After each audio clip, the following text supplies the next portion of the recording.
Your eyesight, lower your gauge, নিজের চোখের লাগাম টেনে ধরতে হবে। ওয়াহফাদু ফুরুজাহুম, এবং নিজের প্রাইভেট লজ্জাস্থানের হেফাজত করতে হবে। আল্লাহ রাসূল সাল্লাল্লাহু আলাইহি ওয়াসাল্লাম বলেছেন, মাইয়াদমান লি মা বাইনা লিহিয়াইহি ওয়া মা বাইনা রিজলাইহি আদমান লাহুল জান্নাহ। একটু খেয়াল করে শুনেন, আল্লাহ রাসূল বলেছেন, আমার যে উম্মত আমাকে দুইটা অঙ্গের গ্যারান্টি দিবে যে এই দুই অঙ্গ দিয়ে সে কোনো পাপ করবে না, তাহলে ওই উম্মতকে আমি জান্নাতের গ্যারান্টি দিয়ে দিলাম। অঙ্গ দুইটা কি? এক হচ্ছে দুই চোয়ালের মাঝখানে যে অঙ্গটা থাকে মানে জিহ্বা, আরেক হচ্ছে দুই পায়ের মাঝখানে যেটা থাকে প্রাইভেট মানুষের লজ্জাস্থান। এই দুইটা অঙ্গের গুনাহ করবে না বলে যদি কোনো উম্মত আমার গ্যারান্টি দেয়, আমি আমার ওই উম্মতকে জান্নাতের গ্যারান্টি দিব। এজন্য চক্ষুকে হেফাজত করতে হবে, নজরকে হেফাজত করতে হবে। বিশ্বাসীদের বৈশিষ্ট্য হচ্ছে ওয়াল্লাযীনা হুম লিফুরুজিহিম হাফিজুন, বিশ্বাসীরা তাদের প্রাইভেট লজ্জাস্থানের হেফাজত করে। তারা বিয়ে ছাড়া অন্য কোনো ভাবে যৌন সম্পর্কে জড়ায় না, তারা একটা বৈধ যৌন সম্পর্কে, হালাল যৌন সম্পর্কে তারা জড়ায়।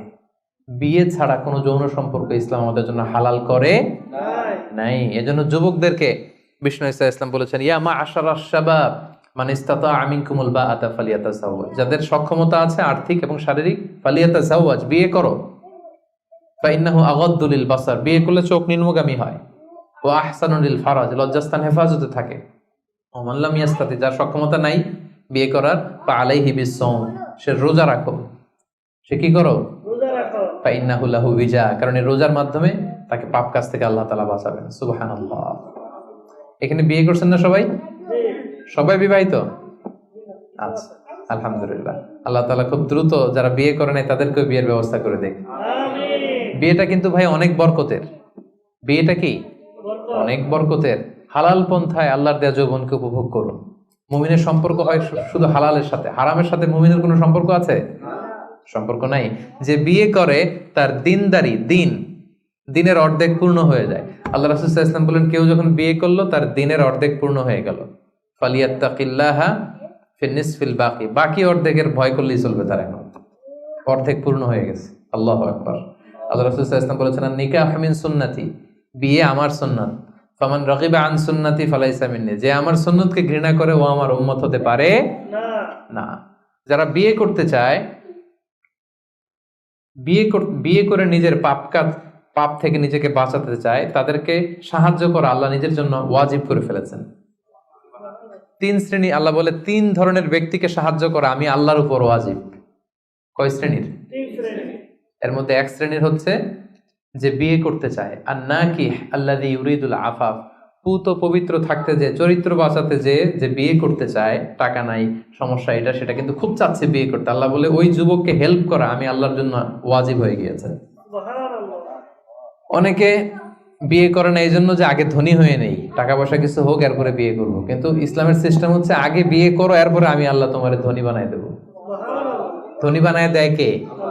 তো আপনি আল্লাহর সিস্টেমে চলবেন না আপনার সিস্টেমে? ধনী হওয়ার সিস্টেমই তো হচ্ছে আগে বিয়ে করতে হবে। সব সফল লোকেরা, ধনী লোকেরা দেখবেন যে আগে আগে বিয়ে করে ফেলছে। এজন্য আমরা যেন বিয়ে করে হালাল পন্থায় আল্লাহর দেয় যৌবনকে উপভোগ করি। হারামের সাথে যেন আমরা কখনো কোনোভাবে আপোষ না করি, সম্পর্ক না করি। তাই 5ম নাম্বার ব্যক্তি হচ্ছে যাকে কোনো রূপসী সুন্দরী পাপ কাজের অফার দেয়, সে কি অফারে ওই কাজে সাড়া দেয়? সেটাকে প্রত্যাখ্যান করে বলে, ইন্নী আখাফুল্লাহ, আমি কাকে ভয় করি? আল্লাহকে ভয় করি। তাহলে 5 নম্বর ব্যক্তি হচ্ছে যারা নিজেকে পুত পবিত্র রাখে, যারা নিজেকে পাপ কাজ থেকে বাঁচিয়ে রাখে। কয়টা গেল? শুনতেছেন সবাই? 6 নম্বর হচ্ছে রাজুলুন তাসাদ্দাকা বিসাদাকাতিন ফাআখফাহা, এমন ব্যক্তি যে গোপনে দান করে। কিভাবে দান করে? গোপনে। কতটা গোপনে দান করে? হাত্তা লা তা'লামু শিমালুহু মা তুনফিকু ইয়ামিনুহু, এত গোপনে দান করে যে তার ডান হাত কি দান করেছে বাম হাত সেটা টের পায় না। সুবহানাল্লাহ। এই হাত দিলে কি এই হাত সাথে থাকবে না? তারপরও আল্লাহ রাসূল সাল্লাল্লাহু আলাইহি ওয়াসাল্লাম হাদিসের ভাষ্যটা, বাক্য চয়নটা এমন ভাবে করেছেন যে এত গোপনে দেয় যে এই হাত কি করে এই হাতই জানে না, এই হাত কি করে এই হাতই জানে না, গোপনে দান করে। প্রকাশ্যে দান করা জায়েজ, দেখিয়ে দান করা জায়েজ আছে, কিন্তু শ্রেষ্ঠ দান, ভালো দান হচ্ছে গোপনে দান। কারণ দেখিয়ে দান করলে এটা আল্লাহর কাছে কবুল হতেও পারে, নাও হতে পারে। আপনার মনের মধ্যে রিয়া, লোক দেখানো ভাব থাকতে পারে, তাই না? আমাদের দেশে অনেক প্রোগ্রামে, মসজিদে, মাহফিলে বলে যে অমুক ভাই চেয়ারম্যান সাহেব, অমুক এমপি, অমুক দানবীর, উনি 1,00,000 টাকা, বলেন মারহাবা। তো সবাই বলে মারহাবা, আর ওনারও একটা ইচ্ছা যে আমার একটু বলুক সবাই মারহাবা, দানবীর বলুক, আমি যে শিল্পপতি, বিজনেস ম্যাগনেট, একটু নাম টাম হোক আমার। এই যে নাম হোক, একটু নাম ফুটানোর মানসিকতা নিয়ে যে 1,00,000 টাকা দান করলো, 1টি টাকা আল্লাহর কাছে কবুল হয়নি। কারণ লোক দেখানো মানসিকতা নিয়ে নিয়ে করলে এটা আল্লাহ কবুল করে না। কারণ ওইখানে সে দুইজনের সন্তুষ্টি চাচ্ছে, লোকেও ভালো বলুক, আল্লাহও ভালো বলুক। নো, আল্লাহ এটা নেবেন, এই শিরক করে ফেলছেন। শিরক মানে আল্লাহর সাথে যদি কাউরে আবার সাথে চান, আপনি অন্য কাউকে চাইতে পারবেন না, দেখাতে হবে একজনকে, তিনি কে? এটাকে বলা হয় শিরকুল আসগার, ছোট শিরক। লৌকিকতা, লোক দেখানো মানসিকতা, এটা ছোট শিরক, বড় শিরক না, এটা ছোট শিরক। তো এই লৌকিকতার মানসিকতা আমাদেরকে বন্ধ করতে হবে। অনেক দানবীর, দানশীল ব্যক্তি কিয়ামতের দিন জাহান্নামে যাবে। আল্লাহ বলবে যাও, go to the hell fire, জাহান্নামে যাও। সে বলবে আল্লাহ আমি তো কোটি কোটি টাকা দিয়েছি, ইয়াতিমখানা করলাম, মসজিদ করলাম, এটা করলাম, চ্যারিটি ফাউন্ডেশন করলাম, এত দান সদকা করার পরে আমি জাহান্নামে যাব? আল্লাহ বলবেন সেটা তুমি করেছো, মানুষ তোমাকে হাতেনতাই বলবে, দানবীর বলবে, তোমাকে বিজনেস ম্যাগনেট বলবে, নাম ফুটানোর জন্য বলছো। তো নাম তো দুনিয়াতে হয়েছে, যেটা চাইছিলে ওটা তো পাইছো, আমার কাছে কি? আমার কাছে তোমার জন্য কিচ্ছু নাই, যাও জাহান্নামে যাও। ওইরকম দানশীল যেন আমরা না হয়, আল্লাহ আমাদেরকে হেফাজত করুন। গোপনে দান, যদিও সেটা অল্প হয়। কেউ নাই, একটা লোক বসে আছে অন্ধ, আস্তে করে 100 টাকা বের করে দিয়ে দিলেন, কেউ দেখে নাই, দেখার দরকারও নাই। যিনি দেখার দরকার উনি দেখছে, উনি কে? আল্লাহ। মসজিদের দান বাক্স 500 টাকা দিয়ে দিলেন, কেউ দেখে নাই। এটা দুনিয়ার কাউকে খুশি করার জন্য আপনি দেননি, শুধু আল্লাহকে দেখানোর জন্য দিয়েছেন। এই দানটা আল্লাহ খুব পছন্দ করে। সাদাকাতুস সির তুতফিউ গাদাবার রব, গোপন দান আল্লাহর রাগকে প্রশমিত করে, আল্লাহর রাগকে কমিয়ে দেয়। গোপন দান, জন্য এই গোপন দানটা খুবই জরুরি। মুসনাদে আহমদ ইবনে হাম্বলের একটি হাদিস, পৃথিবী যখন আল্লাহ বানালেন, পৃথিবী কাঁপতে আরম্ভ করেছে, হেলে দুলে পড়ছে। আল্লাহ পৃথিবীতে পাহাড় নামিয়ে দিলেন, পাহাড় ঢুকিয়ে দিলেন। পাহাড় যখন প্যারেকের মতো ঢুকিয়ে দিলেন পৃথিবীতে, পৃথিবী আর কাঁপে না, আর ভূমিকম্প হয় না, আর নড়ে না। এই দৃশ্য ফেরেশতারা দেখে তো অবাক, বললেন এই আল্লাহ, পাহাড়ের এত শক্তি যে পৃথিবীর মধ্যে পাহাড় যখন প্যারেকের মতো ঢুকাই দিলেন, পৃথিবী আর কাঁপে না, পৃথিবী একেবারে স্টেবল। ইয়া রাব্বি হাল মিন খালকিকা শাইউন আশাদ্দু মিনাল জিবাল, আল্লাহ আপনার সৃষ্টির মধ্যে পাহাড়ের চাইতে শক্তিশালী কি কিছু আছে? ফেরেশতারা জিজ্ঞেস করতেছে। আল্লাহ বলেন আছে। কি সেটা? আল হাদিদ, লোহা। আল্লাহ বললেন লোহা পাহাড়ের চাইতে শক্তিশালী, কারণ লোহা দিয়ে পাহাড় কাটা যায়, ঠিক না? লোহার হাতুড়ি দিয়ে পাহাড় কাটা যাবে না? কাটা যাবে। ফেরেশতারা বললেন হে আল্লাহ, হাল মিন খালকিকা আশাদ্দু মিনাল হাদিদ, তাহলে লোহার চেয়েও কি শক্তিশালী কিছু আপনার সৃষ্টিকুলের মধ্যে আছে? আল্লাহ বললেন আছে, সেটা হচ্ছে আন্নার, আগুন। কারণ আগুনের মধ্যে লোহা ঢেলে দিলে লোহা গলে যায়, তাইলে লোহা শক্তিশালী নাকি আগুন? আগুন শক্তিশালী। ফেরেশতারা আবার আশ্চর্য হয়ে বলল ইয়া রাব্বি হাল মিন খালকিকা শাইউন আশাদ্দু মিনান নার, আল্লাহ আগুনের চাইতে শক্তিশালী কিছু আছে? আছে। আল মা, পানি। আল্লাহ বললেন পানি আরো শক্তিশালী, কারণ আগুন দাউ দাউ করে জ্বলে, ওখানে পানি দিলে কি হয়? আগুন থপ করে নিভে যায়। ফেরেশতারা আবার অবাক হচ্ছে, বললেন ইয়া রাব্বি হাল মিন খালকিকা শাইউন আশাদ্দু আলাল মা, পানির চাইতে শক্তিশালী কি কিছু আছে আপনার সৃষ্টির মধ্যে? আল্লাহ বললেন আছে। আর রিহ, বাতাস, কারণ বাতাসের ধাক্কায় পানি একদিক থেকে আরেক জায়গায় যায়। জলের মধ্যে যখন বাতাসের উচ্ছ্বাস হয়, জলোচ্ছ্বাস তৈরি হয়, তাহলে বাতাস আরো শক্তিশালী। ফেরেশতারা বললেন ইয়া রাব্বি হাল মিন খালকিকা আশাদ্দু মিনার রিহ, আল্লাহ বাতাসের চাইতেও কি কোনো শক্তিশালী কিছু এই মহাবিশ্বে আছে? আল্লাহ বললেন আছে। সেটা কে? বনি আদম। এমন বনি আদম যে গোপনে দান করে, এমন বনি আদম যে সিক্রেটলি চ্যারিটি করে, মানুষকে দেখাতে যায়, আস্তে করে 2 টাকা, আস্তে করে 10 টাকা, আস্তে করে 50 টাকা, আস্তে করে 1,00,000 টাকার চেক পাঠায় দিল একটা এতিমখানায়, কেউ দেখে নাই, দেখাইতেও চায় না উনি। এই লোকটা ওই বাতাসের চাইতে বেশি শক্তিশালী। আল্লাহু আকবার। তাহলে গোপন দান আল্লাহর কাছে এত প্রিয়, যারা গোপনে দান করে তাদেরকে আল্লাহ তাআলা সেদিন আরশের নিচে ছায়া দিবেন। সুবহানাল্লাহ। এজন্য প্রিয় ভাইরা, আমাদের প্রত্যেকের কিছু গোপন আমলের দরকার আছে। গোপন, এটা কাউরে দেখানোর দরকার নেই, সবকিছু মানুষকে দেখাতে হয় না, সবকিছু ছবি তুলে ফেসবুকে দিতে হয় না। কিছু পার্সোনাল জিনিস থাকা লাগে, পার্সোনাল একটা area, personal space, personal life, personal charity, personal good deeds, এটা লাগবে আপনার। এটা আল্লাহ তাআলা বেশি পছন্দ করেন।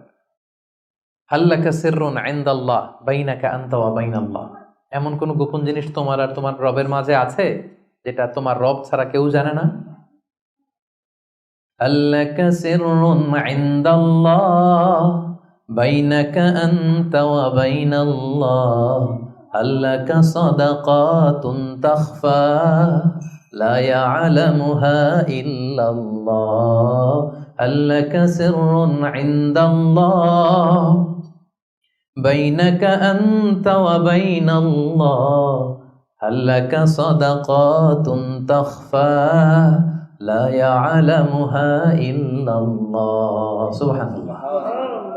তোমার আর তোমার রবের মাঝে এরকম গোপন কোনো ডিলিংস আছে যেটা কেউ জানে না? জীবনে কখনো গোপন দান করছো যেটা কেউ দেখেনি? ওইটাই কাজে লাগবে। এজন্য ষষ্ঠ শ্রেণী হচ্ছে ওই ব্যক্তি যে গোপনে দান করে, সিক্রেট চ্যারিটি করে। গোপনে দান করতে রাজি আছেন তো সবাই? নট নেসেসারি যে খুব বিগ অ্যামাউন্ট লাগবে। 1 রিঙ্গিট, কয় রিঙ্গিট? ওইটারে আল্লাহ পেলে পুষে উহুদ পাহাড়ের সমান উঁচু করে আপনার আমল নামায় ঢুকাই দিবে। কটা গেল?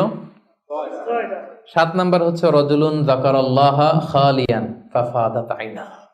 যে ব্যক্তি গোপনে আল্লাহর জিকির করে, আল্লাহকে স্মরণ করে আর চোখের পানি ছাড়ে। কি ছাড়ে? চোখের পানি ছাড়ে। আমাদের তো চোখের পানি নামে না। কবে যে শেষ জীবনে কেঁদেছি আমাদের অনেকের মনেই পড়ে না। আরে কবে যেন কাঁদলাম সর্বশেষ? আল্লাহর ভয়ে। এত ব্যস্ত জীবন, এত যান্ত্রিক জীবন, এত বিজি স্ক্যাডিউল, আল্লাহর ভয়ে যে নিজের গুনার কথাগুলো স্মরণ করে একটু চোখের পানি ফেলবো এটাই ভুলে গেছি। যারা গোপন ভাবে আল্লাহ তাআলাকে স্মরণ করে চোখের পানি ফেলে, আল্লাহ ওই ব্যক্তিকে আরশের নিচে ছায়া দেবেন। 2 ফোঁটা পানি আল্লাহর কাছে সবচাইতে প্রিয়। এক হচ্ছে জিহাদের ময়দানে রক্তের ফোঁটা, আরেক হচ্ছে অনুতপ্ত বান্দার চোখের পানির ফোঁটা। জাহান্নামের আগুন কি দুনিয়ার আগুনের মতো? অনেক শক্তিশালী। পৃথিবীর কোনো কিছু এটাকে নিভাতে পারে না, কিছু না। শুধু পারে একটা জিনিস, সেটা হচ্ছে চোখের পানি। সেটা কি? চোখের পানি শুধু জাহান্নামের আগুনকে নেভাতে পারে। এজন্য রাসূল সাল্লাল্লাহু আলাইহি ওয়াসাল্লাম আল্লাহ তাআলার কাছে বলতেন, আল্লাহুম্মা ইন্নী আউযু বিকা আন আইনিন লা তাদমা। আল্লাহ, ওই চোখ থেকে আমি পানাহ চাই যে চোখ কাঁদে না, যে চোখ দিয়ে পানি নামে না। এরকম চোখ আমি চাই না। আল্লাহ, এমন চোখ আমি চাই যে চোখ তোমার ভয়ে অশ্রু বিসর্জন দেয়। তাহলে সর্বশেষ শ্রেণী হচ্ছে যে ব্যক্তি গোপনে আল্লাহর ডাকে আর আল্লাহর ভয়ে চোখের পানি ছাড়ে। এই 7 শ্রেণীর ব্যক্তিকে আল্লাহ তাআলা সেই ভয়ঙ্কর দিন, যেদিন কোনো ছায়া নাই, গরম, পেরেশান, মানুষ ক্লান্ত, শ্রান্ত, ঘর্মাক্ত, সেই ভয়ঙ্কর দিনে আল্লাহ তাআলা আরশের নিচে আমাদেরকে ছায়া দেবেন। আমরা যেন এই 7 শ্রেণীর অন্তর্ভুক্ত হতে পারে, আল্লাহ তাআলা আমাদেরকে তৌফিক দান করুক। আমরা পড়ি আমিন। আমি আপনাদের বোঝার জন্য আরেকবার করে রিপিট করছি শুধু নামটা। হাদিসের বর্ণনাকারী আবু হুরায়রা রাদিয়াল্লাহু তাআলা আনহু, আল্লাহ রাসূল সাল্লাল্লাহু আলাইহি ওয়াসাল্লাম বলেছেন 7 শ্রেণীর ব্যক্তিকে আল্লাহ তাআলা আরশের নিচে ছায়া দিবেন। এর মধ্যে 1 শ্রেণীর হচ্ছে জাস্ট রুলার, ন্যায়পরায়ণ শাসক, রাষ্ট্রনায়ক। 2 নাম্বার ওয়া শাবুন নাশাআ ফি ইবাদাতিল্লাহ, এমন যুবক যে তার যৌবনের সময়টাকে আল্লাহর ইবাদতে কাটিয়েছে। 3 নাম্বার ওয়া রাজুলুন কলবুহু মুআল্লাকুন বিল মাসাজিদ, এমন লোক যার হৃদয়টা মসজিদের সাথে লেগে থাকে, খালি মসজিদ পাগল মানুষ। 4 নাম্বার রাজুলান, এমন 2 লোক তাহাব্বা ফিল্লাহ ইজতামা আলাইহি ওয়া তাফাররাকা আলাইহি, আল্লাহর জন্য একে অপরকে ভালোবাসে। 5 নাম্বার এমন লোক যাকে কোনো নারী, সুন্দরী রূপসী নারী পাপ কাজের অফার দেয়, সে অফার নেয় না, সে প্রত্যাখ্যান করে, রিজেক্ট করে দিয়ে বলে আমি আল্লাহকে ভয় পাই। 6 নাম্বার যে গোপনে দান করে, সিক্রেট চ্যারিটি করে, লোক দেখানো দান নয়। 7 নাম্বার যে ব্যক্তি গোপনে আল্লাহর জিকির করে আর চোখ দিয়ে দাঁড় করে পানি নামে। এই 7 শ্রেণীর ব্যক্তিকে আল্লাহ তাআলা তার আরশের নিচে ছায়া দিবেন। এখন আমাদের প্রতিযোগিতা করা দরকার না যে আমরা এই 7টা গুণের কতটা নেয়া আমাদের পক্ষে সম্ভব। আমরা জানি যে আমরা জাস্ট রুলার এটা হইতে পারবো না, আমরা তো দেশের প্রধান হইতে পারবো না, কিন্তু আমরা তো যুবক, আমাদের যৌবনটা আমরা আল্লাহর ইবাদতে কাটাতে পারি, তাই না? আমরা মসজিদের সাথে মন্ত্র ঝুলায় রাখতে পারি, পাপ কাজের অফার আসলে সেটা ঠেকায় রাখতে পারি, কি বলেন? তারপর গোপনে দান করতে পারি, কেঁদে কেঁদে আল্লাহর কাছে জীবনের গুনার কথা স্মরণ করতে পারি। এই গুণাবলীগুলো যেন আমরা আমাদের জীবনে অর্জন করে সেদিন ওই ভয়ঙ্কর দিনে যারা আরশের নিচে ছায়া পাবে, আমরা যেন তাদের অন্তর্ভুক্ত হতে পারে। আল্লাহ আমাদেরকে তৌফিক দান করুন। আরো জোরে পড়েন আমিন।